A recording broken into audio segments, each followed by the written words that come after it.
Well, hello there, great person. So here we are. This is gonna be perhaps the big one, but it's gonna be the spoilery one. So in this review, I will talk about spoilers, and yeah, I'm not gonna hold back there. So please, if you want to see this movie unspoiled, don't watch this. I mean, you can just, save it perhaps in your playlist if you're interested in my opinion of this. Yeah, you can come back to this when you've seen it. So you don't need to say, yeah, I wanna see this. I can't wait. No, just if you want to get into the movie relatively spoiler free, don't watch this, as I will spoil the hell out of it now. Um, I won't do it.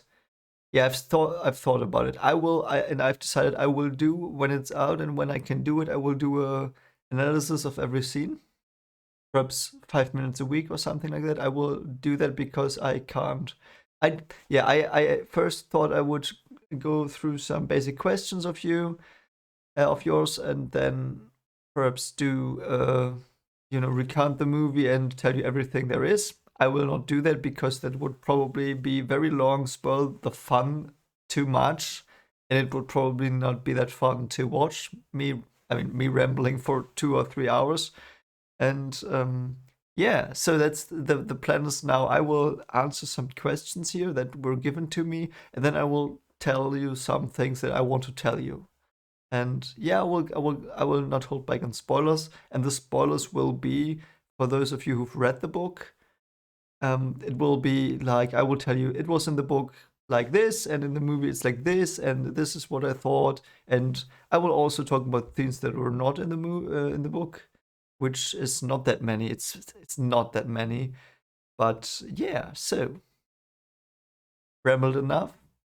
I will now get into the spoiler territory. So, as I've said in the other review, this movie it's probably one of my two favorite movies now. Um, and it's absolutely astonishing and beautiful and mind blowing, and I loved every second of it, except for one scene. And I will tell you about this scene now because it's very minor, it's stupid, and it doesn't take away anything. But it's a Jessica scene actually. There is a scene they are already on Arrakis. They've been there some time, but it's not the betrayal yet. And there is something which really upsets her, and she goes, and you see that scene in the trailer, but you see the good bit of the scene. So she goes through this corridor, and she just starts crying so much, and it was so out of character. I didn't understand that. If you read the books, you know that Jessica is mostly composed and not this crybaby person, and she was not in the rest of the movie either. It was perfectly done in the rest of the movie, but this scene it didn't fit because she just started wailing and crying and breaking down. She didn't start to recite the litany of Fierce and Mind Code. She didn't start that. She just went there, cried, and that was it. And I didn't like it. That was the one part of the movie actually I don't like. It was 5 seconds. It just didn't fit. Didn't fit. And it was directing. Unfortunately, because I would have liked to see it was perfect directing. It was perfect directing, save for that. But it might just have been personal taste, you know. But yeah, she acted her ass off in that scene. I loved it. She did such a great job with Jessica. A very, very, very nice portrayal of Jessica. It was just that scene. It felt so uncharacteristic because later you see her in situations far worse, and she's just like sometimes there's a tear down her cheek, and she's a bit distraught, you know. But as it's said in the book, she has the training and everything, and that's shown perfectly in the rest of the movie. So why not show it here? It was just too much crying in the acting. So yeah, now you've heard my nitpick. Now it's out of the bag. The scene I didn't like. The Duncan scene, yeah, I'm just, before I start the questions, I will just talk about some things I want to get off my chest that I just think of. The Duncan scene with the, oh, have you got some muscles? No, that was actually quite nice because it was the first scene that Duncan Idaho was in. Jason Momoa nailed him. Hope he will nail the Golem. Yeah, in this review there will also be spoilers for Dune Messiah because there are two or three things about that that I have to talk about in this review as well. I do have to do that, luckily. So yeah, what's it gonna be? Yeah. Anyway, so he's introduced as, and that's so beautiful. He's introduced as he's flying this. I think it's a Caledonian spacecraft, a little one, like a fighter, but nothing really special. I think it's the disc-shaped thing in the book, in the trailer where he flies through Caledon. That's, I think, Duncan's introduction where he flies it and he says, "Yeah, engine X is broken, fix it, blah blah blah." And Paul comes in, "Oh, Duncan, I love you so much." And with "love you," it's like he's his mentor. He respects him, and Duncan will go to Iraq first, as we know. And Paul's telling him, "No, I want to join you. I want to fight with you. I want to be with you." And Duncan is a bit like an older brother, but also a teacher. So those combined, and he doesn't really take Paul seriously in that he doesn't think that, yeah, you should come with me. I mean, you're Duclito's son. What are you gonna do? Go to Arrakis with me? Crawl through the dirt? No, you're not gonna do that. And yeah, he's teasing him a bit. He's not, playfully telling him, "Grow up a bit. You can join me then. Then we will be brothers in arms." I got that feeling. And then he says that line as well, because he's just teasing him a bit. It was quite lovely. They had quite good chemistry. And yeah, and Paul, during that scene, Paul also tells him, "I've seen you with the Fremen," and when we see him with the Fremen in a 3-second vision, and then he says, "And I saw your corpse," and then you don't see that because it would spoil the corridor. But yeah, you don't see it, and he's like, "Oh, okay, he's a bit taken," but and then he makes the joke, and I think it's just to reassert him that everything's all right, and that joke worked very much, and in the trailer it didn't work because you didn't see that context, a beautiful context. So, but I will now get into the questions. That first, Rob's questions. Rob has posed some questions of this movie, and I will just take them to get through some parts that I wanted to talk about anyway. I think that's a nice structure. So first things first, I've heard some things from the trailers were not in the film. Which bits have been cut? So I think what has been cut, and I might be mistaken, the dialogue where Mohiam says, "Your father will lose a planet, he will lose another, the next one or something like that." That's not in the movie, but I think that scene was shot.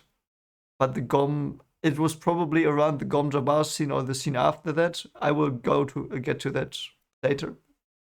And it wasn't. I was waiting a bit. I like the dialogue line so much, but it was not there. Okay, it's probably an extended version. There were several little things where I think they cut scenes out to make it a bit shorter, a bit more compact. That was fine. It never really bothered me. It was nothing that ever bothered me. And I think the "let's fight like demons" was not "let's fight like demons." That might have been a trailer bait. He says they fight like demons because he's telling everyone about the Fremen and that they can fight incredibly well, which we see beautifully in the movie. So yeah, so that's to that. Next question. Did the ending feel abrupt, or does it lead nicely to part 2? It very nicely leads to part 2. It's after the Jamis fight, and they go in this little caravan into the siege, and they just have been, yeah, you know where they are, and they go to the siege, and Shani turns around and says, I don't know, it's in the trailer what she says. She says, "This is just the beginning," or something like that. And then they all just march into the distance, and it's just after Paul made the decision to stay with the Fremen and not go off-world. Because that's one of the tensions during the Yamas fight and during the Stilgar encounter, after they are hunted by the Sandworm in the end. And it was like Jessica wants them off the planet. And because also Gaia, Mohiam, I never know if it's Gaius or Gaia, she said, "The path is laid, but you have to walk it," something like that, like in the books. I mean, I'm not going to say that anymore. I would have to say that to almost everything. So she says that, and then it feels in the film like Jessica thinks, "Yeah, we have to get out now. We are with Stilgar. he now accepts us, and yeah, Paul, and then she is accepted by Stilgar after the, yeah, it was like in the books, the confrontation with her when she beats him, and she says to Paul, yeah, go off world. Let's go off world, Paul. Hide and perhaps regroup, whatever. And he says, no, I will be with the Fremen. And then Shani is, she's skeptical to that point, and there she starts to like him a bit.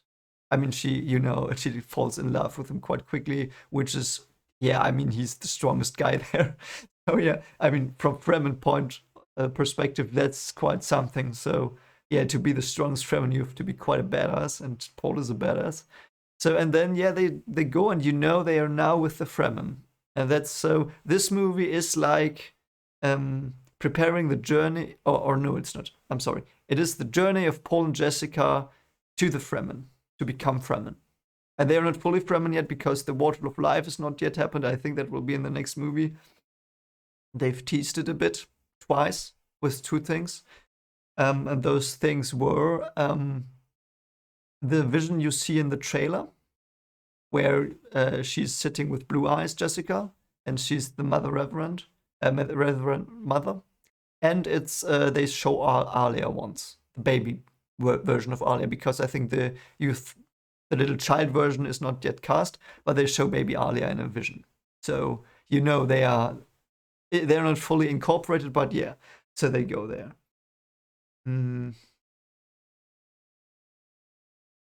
Yeah, that's to the ending. Do you have any nitpicks as you recently read the book? Any changes you didn't like? There were changes. I understood all the changes. One of the changes is, and you might expect me to say I didn't like it, but it fit the movie. Parted is not in it. Parted Kynes. He might be in it in one shot. I'm not sure if there is this. It's when Paul and Jessica are in the storm, and Paul has the vision of someone, a Fremen, sitting on the ground, and I think he's dark-colored skin, and Stilgar doesn't have the dark-colored skin, and he says some wise words, and Paul hears them, and he is starting to push through the storm. That might have been parted. It might have been Stilgar, and I might have missed it because it was so much information, it was so short. That might be an appearance of parted. But parted did not appear. Kynes' death was changed. Not much, but it was changed.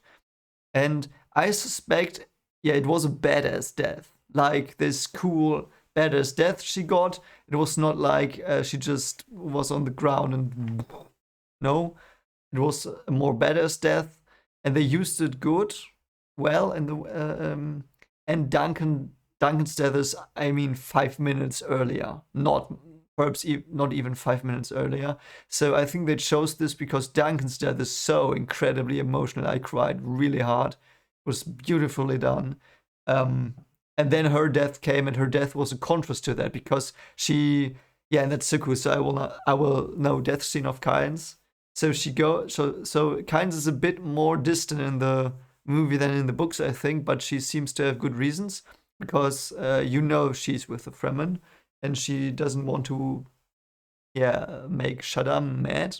So yeah, she helps them, of course she does, and she gives them the still suits, and they are in this little the research station. They are there, and then they go out. And then Duncan happens, and she goes out.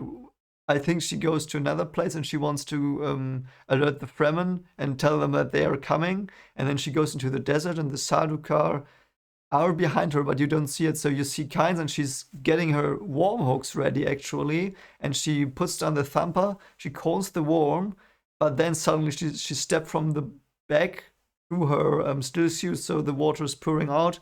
And then she's on the ground. They are coming towards her, and they say something like, are you ready to bow down to Shaddam the Emperor, or something? And then she says, no, I answer to no one but Shai-Hulub.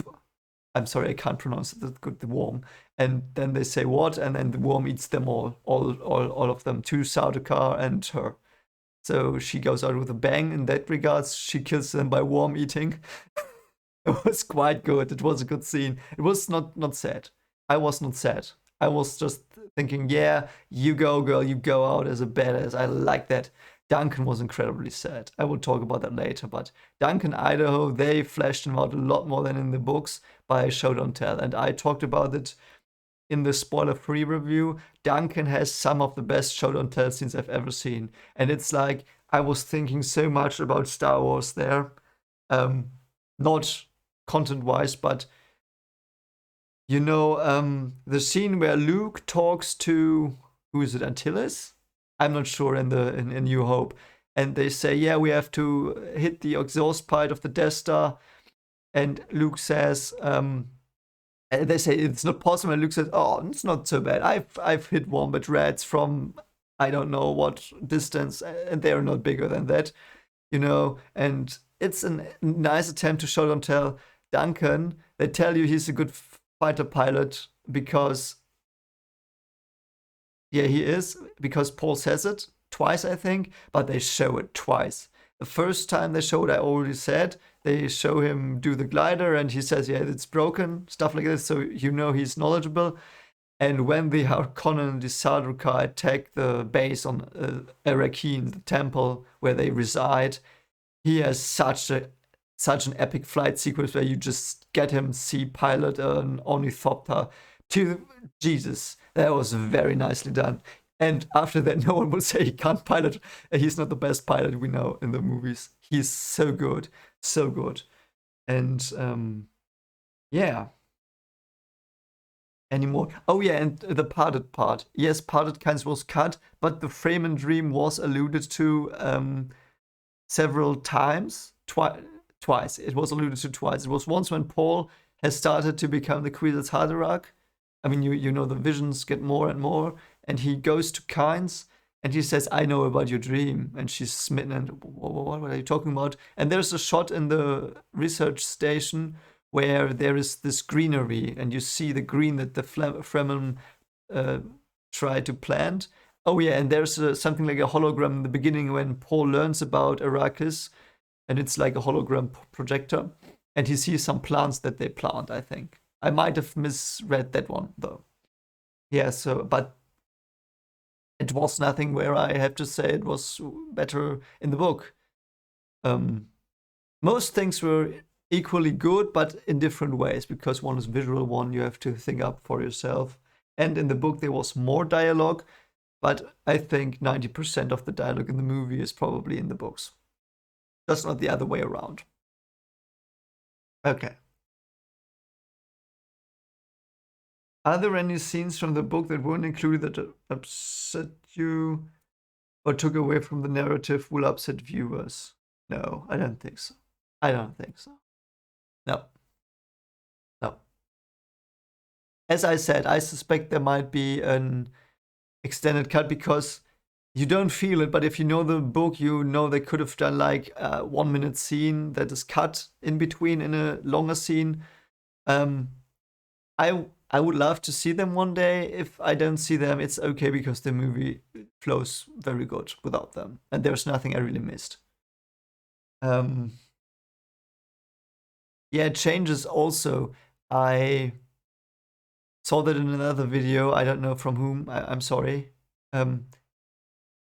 They said that when they go to the spice factory and the worm comes for the first time, that the Harkonnen did not sabotage the carry-all, and it's implied heavily that they did.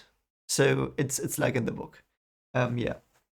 So, what would you rate the film out of 10? Soundtrack out of 10? Yeah, 10s to everything. There were 4 scenes, and one I've said 4 scenes that were absolutely, I couldn't believe them, and that's how I think I have not had that in a movie, save for in. Where was a moment like this? In Interstellar, I had something like this, but it was not as condensed there. I liked Interstellar, the emotional part of the story. The science part was good in parts.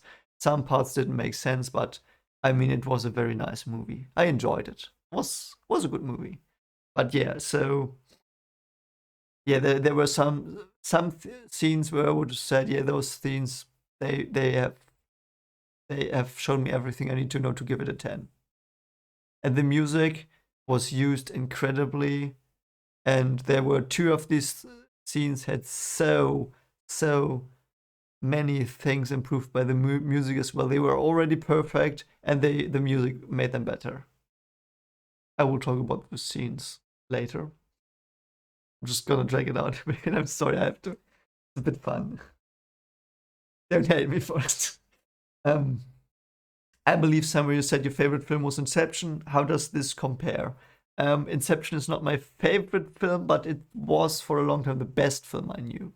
It's not my favorite film, but yeah. So Inception is not as good as this for me.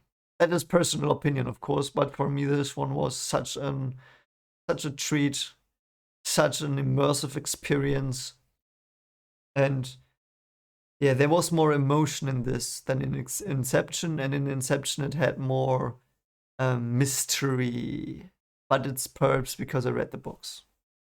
Yeah. So yeah, let's talk about Hans Zimmer's music. Yeah, he only puts on the music in those scenes. The big four, I would say. Um, yeah, and okay, I'm gonna go into the scenes now because the next question is whose acting was the best? Who stole the show, Paul? I've said that as well. The scene I was talking about that I hope gives him an Oscar is in the tent. And I will now describe that scene. And if you're here, you might skip this part if you don't know, if you want to get into this with a fresh mind. Um, so again, if you don't want to know about this scene, skip this and skip to the next marker. I will be sure to put a marker in. Um, so the scene is when they're in the tent, and Paul sees the jihad, and he goes absolutely batshit insane and completely psychotic breakdown, and he's crying stuff like, "I'm gonna be the killer of the universe. I'm gonna be the killer of the universe. It's death from here on out," something like that, and he's absolutely batshit. He's so broken. That's so mean. And the visuals of the jihad, they just kick you away before, and then he comes in with that. Wow, it's so stunning, so incredibly stunning. Um, yeah, the visions. Let's talk about the visions. The visions are mainly Chani. The movie starts with Chani, and it's from her perspective. And it's about how they try to drive off the Harkonnen, but they can't. They are better, but they have better weapons. And it shows them attacking a carry-all and harvester with less guns, with two of them, and they are hiding in the sand and shooting them with less guns. But they say, yeah, we can't do anything against their technology here. And then suddenly they vanish, and who's gonna press us next? That's her starting monologue, and then the title comes. Um, and then Chani's only in the visions until the end of. I mean, obviously you've read the book, probably.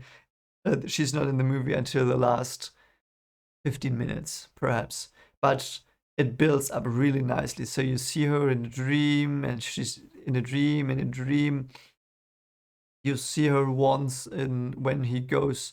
Yeah, you might. It was a slightly change as well.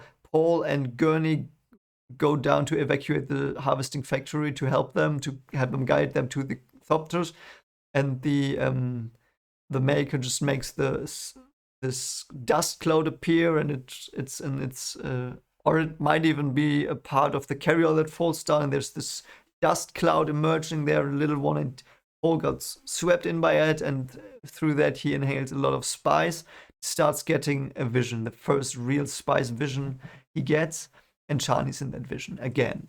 So he sees Chani again and again in his dreams and his visions, and yeah. Now I'm going to talk about the scene again. So, skip again, perhaps. So the scene is like this: they are in the tent. Paul gets the spice. They know that Leto is gone, But it hasn't sunk in yet, and the the vision starts again. It's Charlie again, and I thought I sat in the movie as in the cinema, and I thought to myself, "Come on, guys, show me the jihad. At least show it. At least tease it a bit." And then Charlie, the camera is like here, and it goes down, and suddenly you see her hand completely covered in blood. Then there's the next shot of a giant pile of corpses burning. Then you see her again. The hand goes away, and the camera pans over her onto this battlefield we've seen in the trailers. You know, there are these Sardaukar, and they come through the desert, and the Fremen emerge from the sand with Paul, and they just slaughter them away. And it's the shot with golden armor from the movies, from the trailer.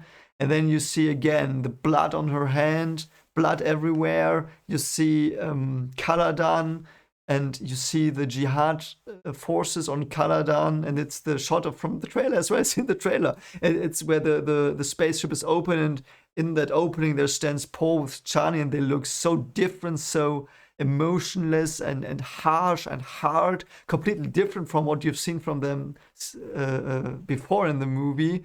And then it ends, and then Paul goes batshit insane, and he says the stuff I've told you about. Yeah, so that was my favorite scene. I couldn't believe that scene. I couldn't believe that they did this jihad so well. That was, yeah. They don't say jihad. It's a question later. Yeah, yeah. Let me shout you out. I think it was Hildred05. I think you asked me whether the jihad was named. No, but it isn't named Crusade or something like that either. It's just described. Paul just describes what he sees. It's not like, you know, it's he feels the jihad coming, but it's not the jihad that he doesn't understand it yet. So he just says, yeah, killing, death, everything, and I would get demonetized if I would make money from this, but I don't care right now. So he says that stuff, and Rebecca Ferguson nails it. Then she's like, and she's the Jessica here I wanted, not the whiny version we saw for this one scene I didn't like, but she has this tear, and she says, "Paul, what is happening?" She's slowly goes to him, and he uses the voice on her, I think, and she goes back distraught, and it's so, and then they slowly calm down, they realize Leto is gone, it sinks in, they cry, they hug, and that's the scene. Wow, that scene is so badass. So yeah. um Favorite scene, yeah, it was a question. That was my favorite scene. Some scenes came close to it, I have to admit that, but that was my favorite scene because I couldn't believe they did it. They did it so good, and the music was so haunting. I think it's even Mind Killer. I'm not sure though. So yeah, next question. Are the underlying nuances of the book subtly portrayed? Is there an intelligent story we can digest? Do we see scheming, motivations, etc.? Yes, yes, we do. It's like, yeah, it's like I've said before once or twice. It's like you have these scenes, and they work, and the acting is great, the music is great, everything is great. And if you know the books, you know their thoughts, it's better. Um, like what? Let me give you an example.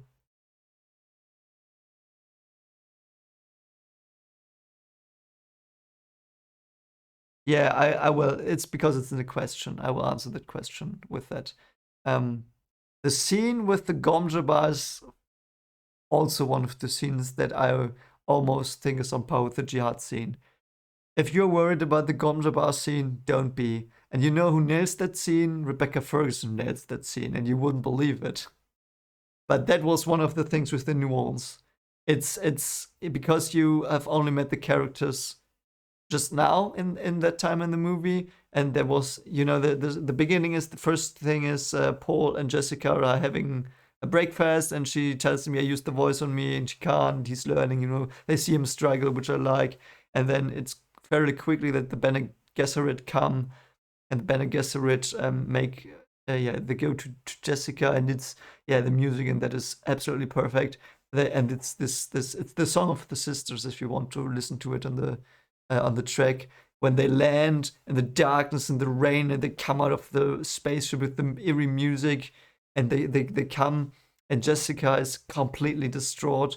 And there's the scene, and she's so afraid, and she lets Paul go into the chamber, and you see two things in this Gomja bar play out. You see Paul and the things you see in the trailer, and you see Jessica standing in front of the door, and yeah, she's acting her ass off. It was so, you see this intercut between Paul with the hand in the box, and the music is just effing him up, and you and everything, and she's in front of the door, and she's just crying. She's absolutely breaking down, and she's starting to recite "Fear is the mind killer," and during that, it's getting more and more intense with the hand in the box. It's just ramping up. The music is blowing you away, and then she completely breaks down. Suddenly, she finishes it, and she's completely calm. You know, that was also one of my favorite scenes. And the dialogue. I think they shortened a bit of the dialogue, but it fit perfectly. It didn't. I mean, if it was long, it would have been good. I mean, it's always good to get more of this. But yeah, it was perfect. Absolutely lovely. Um, yeah. Were there times that really impacted you emotionally like the book does? Yes, those two scenes, they had a great emotional impact, and the corridor scene was way better than in the books. It was because Duncan was this. As I said, Duncan is more in the movie than in the books, I think.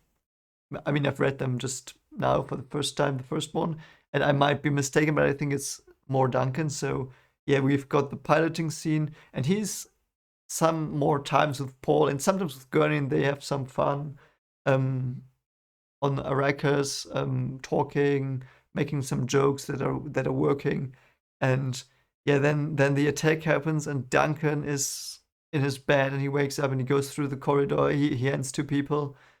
Um, he goes outside. He ends, I think, four Harkonnen, and then two are left, standing beside an ornithopter, and they just flee. They just run, and he goes into the thopter, and then the flight sequence comes where they actually try to shoot him down with a las gun, and he just evades it, and he switches off and on the wings, and he falls and falls and goes up again, and he flows flying through explosions and stuff, and then he confronts Kynes because he makes her responsible because she didn't report to the Emperor, and she says, "Hey, mate, wouldn't have mattered.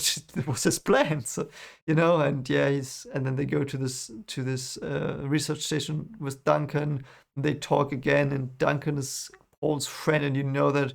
And then, yeah, the corridor, he closes the door. It's absolutely devastating. The music is devastating. And they kill, yeah, they end him. He drops down, and they run to the door. And then the Sardaukar, the few that are left, they take a laser, and not a lasgun, a real laser. And it's, yeah, by the way, from a physics standpoint, that laser is done like a laser would be. Anyway, so the laser comes through the door, and they try to melt a door into the door, so to speak. And they are in front of the door, and suddenly Duncan rises again. He's already got stabbed through the chest, and he rises and he slaughters, I think, five more Sardaukar, and then he's gone. And Paul is absolutely going batshit again, and it was again great acting. So, yeah.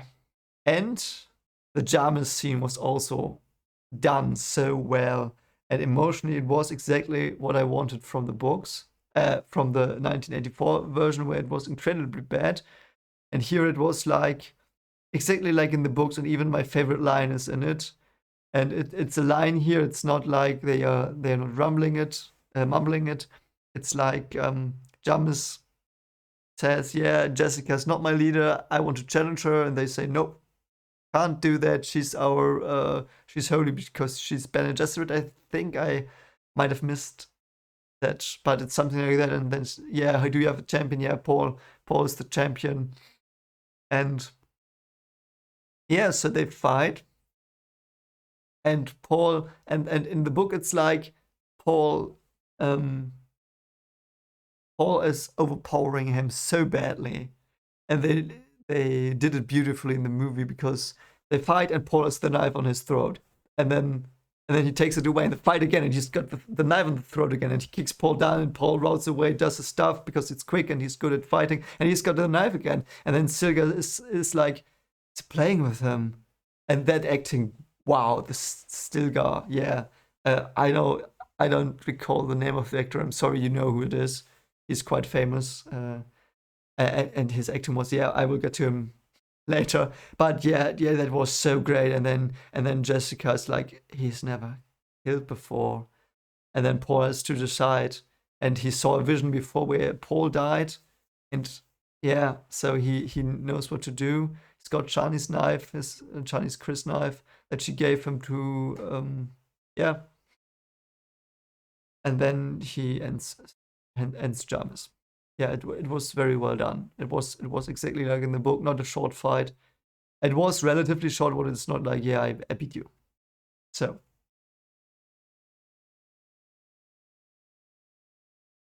What parts of the sketchbook were featured? Any songs you wished you would have been in the film?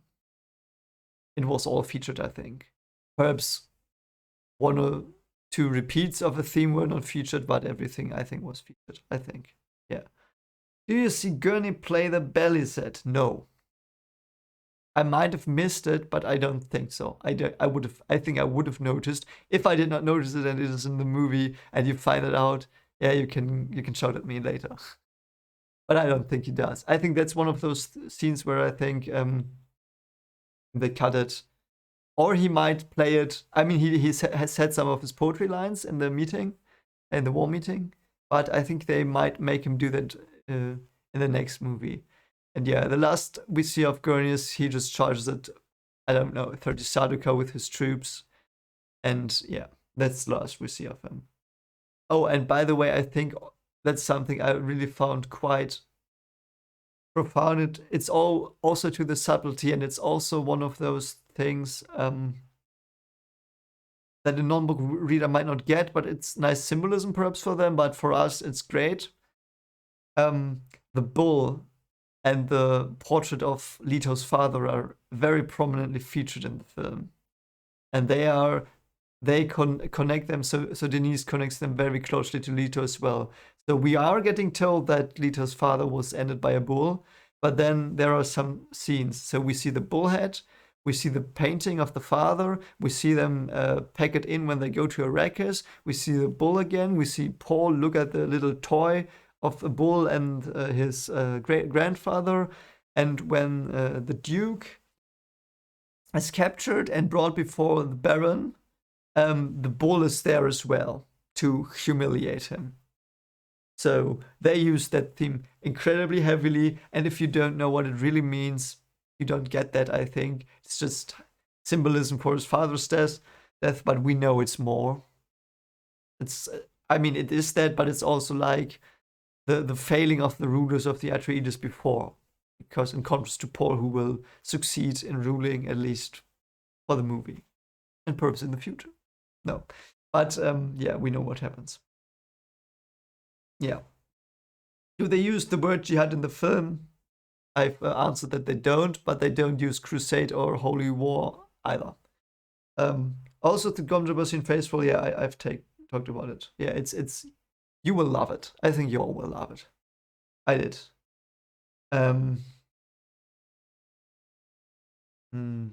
Yeah. Hilrod asked, how were the visions handled? They were handled exceptionally well. I liked them. I liked them a lot. And I liked them most that it was, for a time, mostly Chani, and then the jihad thing happened. I loved that. I loved that Chani, you know, it was one of the first things, or even the first thing of Paul we see is he's sleeping in the bed having a vision of Chani, and the movie ends when he meets Chani. So that's a bookend, so to speak. I like that a lot. And he has one or two other visions that are just told, and you know, it's half imposed. I think, if I remember correctly, on the tape, and the movie tape you see. So it's you know, you see Paul, and in the background there is like halfway overlaid over him. I hope I make clear what I want to say. There's a vision. The small ones. So they have two types of visions. They have the grand ones of the future that is turning into the terrible fate, and they have the small ones with yeah, I might die against Jarmus, or yeah, Duncan will go to the Fremen. Yeah. Okay, those were the questions I was asked. So now we'll get into the part, and I will just talk about things I want to talk about that I have not yet answered. How many planets were shown? I wanted to talk about that. 4 planets are shown. Caladan is shown. It's beautiful. It's this water world almost, where they store the ships underwater. Great idea. I mean, and you told me that it's because it has so few land masses that it's just better to park the ships below the water. Then we have Arrakis, of course. We have Geardi Prime. And Geardi Prime is just like this. Yeah, I mean, you know, we know it's inspired by H.R. Geiger, and it is. And I will talk about Harkonnens later, but yeah, that's nicely done, contrast to everything. And then there is Salusa Secundus. We see that, and we see the Sardaukar training a bit for 2 seconds. But yeah, and it's in the trailer. It's where they are given the sign by the Bene Gesserit, because the Emperor, obviously, I mean, they are from the Emperor. These Sardaukar, they are sent with the Harkonnen. You see that. You see Peter there. He visits them on Salusa Secundus, and this strange man, he looks almost like Peter. And in the trailer, I think I have confused him with Peter several times. So he's standing on this high column, and in one trailer review, I even said it's the Baron. No, it's just this high column. There's this guy with the cap, and he's a Harkonnen, I think, and bald, and he says this, so really eerie stuff. And the Sardaukar talk like that as well. They have their own language, and it appears as though they are in part waterboarded. I don't know. And Salusa Secundus seems to be a harsh word because the weather is so bad. It's raining and storming, lightning, and probably more or less cold. And yeah, by the way, communication. There are subtitles sometimes because they use the battle language. They use it, for example, when they are in the Ornithopter, when the Harkonnen are bringing them away into the desert to get eaten by a worm, which does not happen. So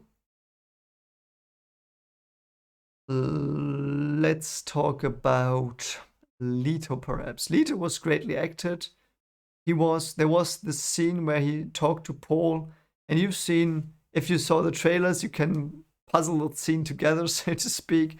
But it's like he first talks about his dad, and then Paul says, I want to go with Duncan to Arrakis, as we saw in the scene before. I talked about that scene. And then Leto says, you are the leader. You're going to be the leader of our people. And Paul says, what if I don't want that? And Leto says, yeah, remember what I've told you. It's a calling. And you will have to answer that calling. And then Paul asks, and what if I don't answer that calling? If I don't want to be the leader, so to speak? And he says, you will still meet my son. I don't care. And that was one very emotional, powerful scene. And he absolutely nailed it. He was sometimes afraid of Paul, but he's more emotional than the version from the 1984 movie. I like both versions. I think both were equally good. Perhaps I even like the 1984 a bit more, but I think it's because the movie was so subpar in most parts. What acting was when considering acting, but that might be unfair because directing was awesome, and you know the problems it had. But yeah, yeah, but Leto was great. Jessica was great. Gurney was exceptionally great, and in the training session, that was one of his main scenes, and the other was when he charged the Sardaukar. The training scene was very good. We saw a part, you saw me react to it, but it's also You hear him in the trailer. He shouts, "The Harkonnen are animals," and blah blah. You know what he shouts? That's very good, and he really sells this anger that's deeply rooted inside him. Josh Brolin nails it as well. Fear is in, I think, not that many scenes, but he's great. Does a great job, and we don't see him get taken or something like that. Oh, yeah, who was cut out? Someone was cut out of this movie, and I'm so happy for it. I'm so happy that he was cut out. Fate Rotha was cut out. He will be in the next, I'm sure, but it was Raban mostly. Yeah, Fate Rotha was cut. He was not there, but it didn't matter. I mean, he has that one scene, I think, in the first book, the first part of the first book, so it doesn't matter. So Raban was the choice there because Raban also led the charge on Arrakis and Arrakeen. Yeah. So Huat was great. I like the scene where Huat wants to get fired because the Hunter Seeker tries to get Paul. And it was also interesting in the movie. I will not spoil that. It was cool. It was nothing major. The Hunter Seeker was not piloted by Yue, like I understood from the book, but something else which was more horrifying, and you will see what I mean. But that was good as well, that scene. Silga was so good.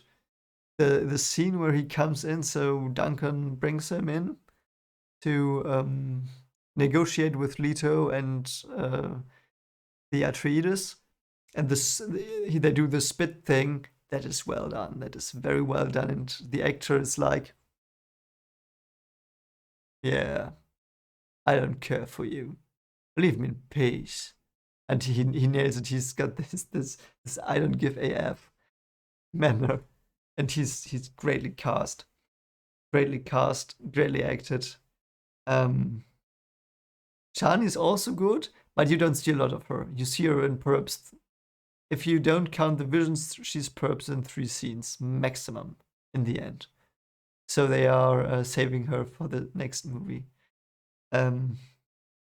So that's, yeah, the Atreides have a bagpipe man. That was so funny. I mean, it fit because the theme of theirs is this bagpipe singing, and they left on Arrakis, and this bagpipe dude comes out, and everyone's already there, and they're cheering, and that was so nice. I don't know, might have been goofy in any other movie, but then the whole music was swelling up. Do you say it like that? From the ranks everywhere. The bagpipe man does his job, and Gurney goes first step on the planet, and then Leto comes. Yeah. So technology, yeah. The Guild Highliner was cool. It was so big because the ships were so, like, it was this big, the opening, the wormhole cannon thingy, gravity bending part of the Highliner, and the ships were this small. And then you saw the ships land, and the ships were just huge, and we've seen it in this one shot, if you remember from the trailer when it lands. And they sound so cool. They sound like the tripods from War of the Worlds when they land. Is so like a foghorn a bit, but a bit more eerie. Yeah, and the shields were great. The Baron's shield was quite funny because he was so huge. He had it on his 2 fingers, and everyone had it at their wrist. That was a bit funny touch as well. The attack on Arrakeen from the Sardaukar. Ooh, the effects were so good. The attack was so good. So yeah, everything was so eerie and happening. And suddenly the ships came in. They tried to fire at them, and they dropped these. I don't know if they were atomics, but they were these. It's like a projectile, and they drop it onto the Atreides ships, and they slow down before they hit the shield, and then they sink through, and then they go down, and the ships just explode. It was such a cool effect. incredible. So they can't get to the ships. Gurney tries to take some ships off the ground, some of the carriers. They don't manage that. Um, they're overwhelmed by the Sardaukar. And yeah, the voice, yeah, I just thought about that when they are carried away, Jessica and Paul, and they used the voice that was so great against the. It was brutal, but it was great. And yeah, the worms were also quite nice. You don't see them until the end. And it's in the trailer, the worm shot that you see in the end. That's the only time it's above the ground. Every other time it's just this mouth. We've already seen in the trailer it's swallowing things like a funnel. And we see them dig around, and the worm sign looks so good. Yeah, but you don't see the worms until the end when they are shortly before they encounter Stilgar and his group. They are, and you see one of the last things is you see someone riding a worm. It looks so cool, and they are below the ground, so the worm is perhaps 3 or 4 meters sticking out of the ground, and they sit on top of it with 2 hooks, by the way, not like the other movie, 1 hook, 2 hooks. And yeah, it's just a shot when they go to the Fremen and they see the worms. It's like in the book. Like in the book. Venus existed in the book. Yeah, the ornithopters were badass. They looked so good. The harvesting family was cool. The harvesting factory was cool. The way the carry-all worked was creative. It had this. It was a platform. It was put onto the harvesting factory when they took it out of the base into the desert, and suddenly balloons popped out of it and it was lifted up. It was so cool. Yeah. Another scene I think was cut probably, and I mean cut by it was probably filmed but not in the movie. Jessica getting buried by sand because there is. I think they could have done that. So there's the scene. They're in the tent shortly after the breakdown of Paul's, and after they realize Leto's gone and Paul gets the ring, and they have this sound device, which they pointed at the ground, and there's this great particle effect, like like a bowl of sand, but like a metal, like a grid, something like a very intricately worked grid of metal. But that's why it looks with sand, and it comes out because of the sonic interference patterns, and then they open the door of the tent, and there's the sand, and they pointed at it. The next scene is they come out of the sand, and I suspect there was a scene where Jessica gets buried. Might not have been there, but it would have fit. And then they go out and see the little mouse, the desert mouse. That was a nice touch. Yeah, let's go to the Harkonnens. The Harkonnen. They were very good, and the Baron was handled incredibly well. Incredibly well. So, yeah, the first things first. He does the floating from the trailer, but he also does the floaty walk that I was talking about in the beginning, way back when I just read the books. So he sometimes does walk with it, but you don't see it because the scene is Leto's naked in front of this long desk where food is on the other side, and the Baron eats the really disgusting the way he should be, and Leto's naked on the other side of the table and bound, and he's got the tooth, and the bull's next to him, so he's humiliated as best as the Baron could, and the Baron then Yui comes in from behind with guards that took him from behind Leto because he wants to get his prize, which he gets it. And then the Baron, he stands up and he walks across the table, and you don't really see it because it's on Leto, and you see in the background this floating thingy coming, so only the feet. You see that. That's so cool.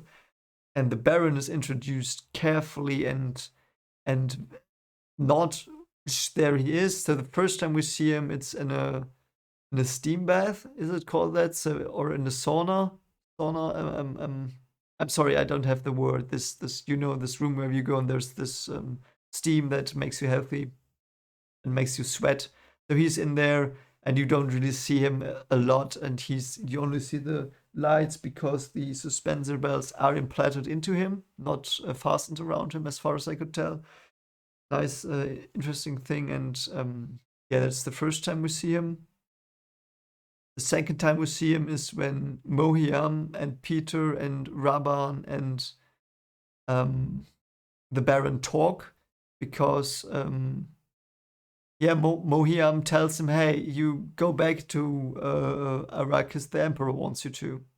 So yeah, he does it, and she says, "Don't harm Paul." And yeah, and then he's there, and he's disgusting. He's arrogant because he gets sprayed in the face. He has the body shield, but he gets sprayed in the face with the gas. Everyone just falls dead with, yeah, eyes bleeding and stuff. And then they come in and just carry out the corpses. And suddenly you hear this, ah, ah, and he's on the ceiling like a little fetus rolled in, shivering. And then the next thing you see of him is when he's in this bath we've seen him in, where he's healing. And yeah, the actor nailed it. And Peter, also good job. Oh yeah, the Manta thing. We see it twice. We see it once from Peter, once from Huat, and it was in the trailers. They don't explain that a lot. They might do in the next movie. But it didn't matter because we knew what it was, so the book readers know what it was, and everyone else thought, okay, what did he just do? Okay, so yeah, Peter was in the movie. He didn't do that much. He went to the Saduka and took the Saduka to help them. And Raban was great as well. And he was decapitating some Atreides they captured. Yeah, so yeah, there's an Easter egg there, I think. I don't want to hype you. Perhaps I have not understood the scene and I'm colorblind, and I'm sorry if this is not true. So take this with a grain of salt. I wasn't sure if I saw that correctly. But there are some Play Laxu teases. There is, and I don't know, that might be in a later book, but I assume it's Play Laxu grown. It was this stupid creature. When Mohiam came to the Baron and he had this creature, it was like a spider, but it only had human arms. And then she said, "Go away." And the Baron, someone said, "It won't listen to you. It won't even understand you." And then she uses the voice on it, and it just f's off. I think that might have been Play Laxugron, and I think there is a Gola.